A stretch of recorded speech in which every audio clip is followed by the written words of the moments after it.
jàmmi borom maa ci xam dara lépp lu yëngu yow la ñoo koy jiiñ yëguloo fekke woo ñu fent wax yu ñaaw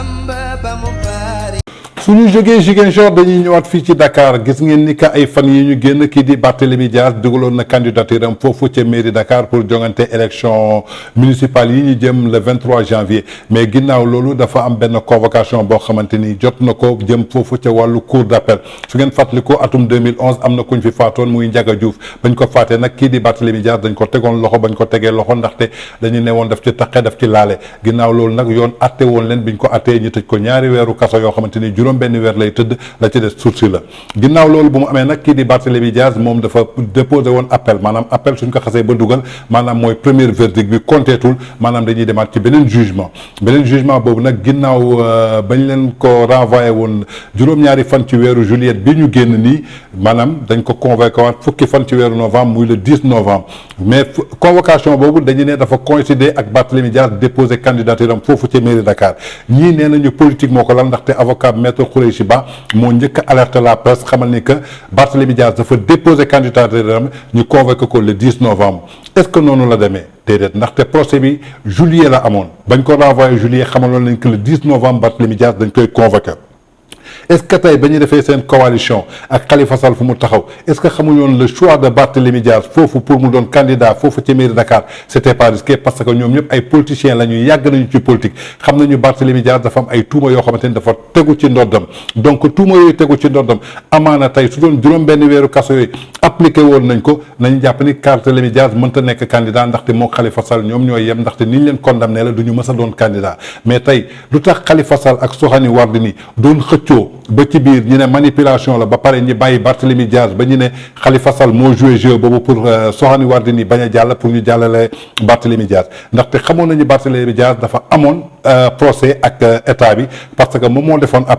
appel boobu bu ñu ko renvoyé le 7 juillet ñu convoqué woon que le 10 novembre mais ba mu dugalee candidature am ci bërki démbu alxamis ci guddi aljuma ji la jot convocation nga xam ne ni que le 10 novembre dafa war a wuyu ji foofu ndaxte tey Barthélémy Dias su demee wuyu ji cour d'appel validé waat jugement boobu parce que candidature Barthélémy Dias dafay nul Barthélémy Dias du mën a nekk candidat foofu mairie Dakar est-ce que duñu utiliser waat loolu ñu ne dañ ko politiser est-ce que duñu utiliser waat loolu ñu ne non parce que dañu bëgg a xañ Barthélémy Dias bokk mais en tout cas question bi ñuy poser daal Barthélémy Dias xamoon na ni que le 10 novembre moom dafay wuyu ji foofu ca cour d'appel ndaxte moom moo defoon appel bi tribunal condamné bi tribunal jëlee décision bi moom Barthélémy Dias moom moo defoon appel ginnaaw loolu 7 juillet bii passé la ñu waroon def procès bi ñu renvoyé ko ba le 10 novembre donc bi mu dugalee candidature am si lañ ko convoqué en tout cas daal coow li bëri na dem na ci mbirum politique mais Barthélémy Dias avocat am daal rassuré na que dara jotu ko mi ngi ànd ak wér-gu-yaramam dina dem wuy en tout cas daal Barthélémy Dias c'est un Sénégalais man kon mu koy waxee il fait que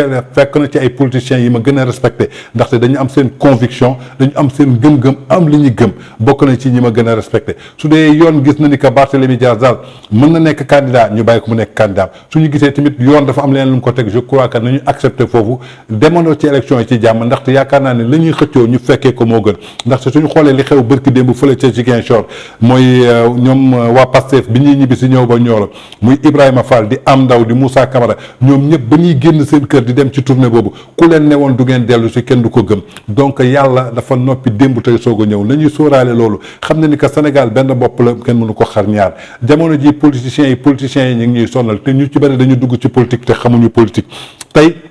Barthélémy Dias waa Yewwi Askan Wi ak Taxawu Dakar bañ koy choisir pour mu nekk seen candidat xamoon nañu c'est risqué parce que lu tax nga xam ne c'est risqué parce que tey koo xamante ni dafa am procès nekk devant la justice te verdict bi tombeegul te mu leer na que verdict bi suñ ko appliqué kii du mën a nekk candidat maanaam ay droit am yu bëri dañ koy bafoué tey Khalifa Sall bi ngeen di waxal mënul nekk candidat Khalifa Sall mënul voter Khalifa Sall mënul def dara téléspectateur la ku xam te ne dafay toog di seetaan je crois que waruñu woon risque tey di jël Barthélémy Dias di ko def tête de liste foofu ca mairie Dakar ndaxte tey conséquences yi la indi après coow lay indi suñu demee ba si élection yi dafay jaxasoo après kan la ñuy acquitter dañuy naan pouvoir bi la en tout cas la loi est là pour tout le monde nul n'est au-dessus de la loi comme ni ma koy waxee rek kii di Barthélémy Dias déposé na candidature am foofu ci mairie de Dakar waaye jàppale ni que procès boobu moo xamante ni moom moo ko lancé woon en appel ginnaaw bi ñu faatee Ndiaga Diouf atum 2011 ñu tëjoon ko fi lu toll ci ñaari atu kaso donc juróom-benn weer yoo xam da ko waroon tëdd maanaam li ci des mu doon sursis Barthélémy convoqué nañ ko incha allah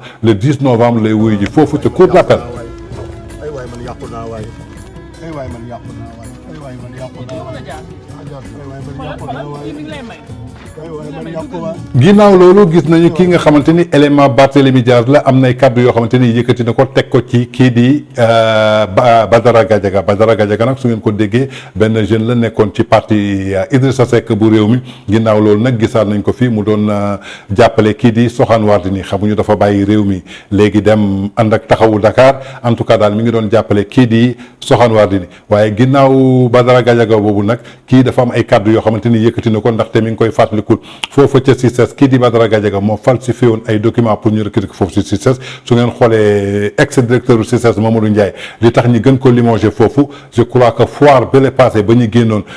quoi gi ci amoon ak xaalis boo xamante ni marché boo xamante ni joxoon nañ ko ñoom Badara Gadiaga ak seen ñooñ ak ñoom Cheikh Yérim Seck ba ñu am ci ay déficit yu mag a mag je crois que loolu bokk na li tax kii di directeur du CICES bi jógee foofu nañu déglu kàddu yi nga xamante ni élément Barthélémy Dias moom la doon laaj kii di Badara Gadiaga.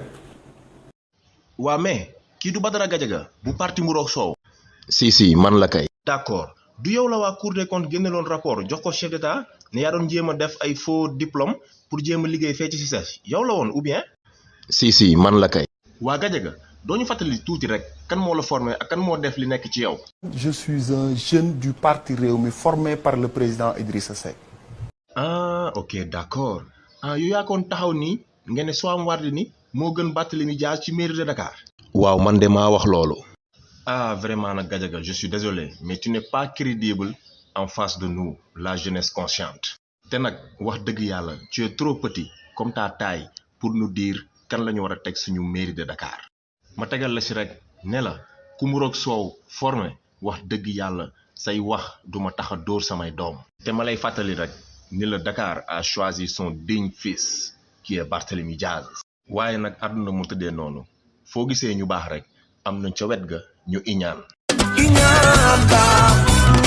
fi may jeexalee nag Alpha Blondy daan na wax naan seul les imbéciles ne changent pas. siiw du jàmmi borom maa ci xam dara lépp lu yëngu yow la ñoo koy jiiñ yëguloo fekke woo ñu fent wax yu ñaaw amba ba mu bari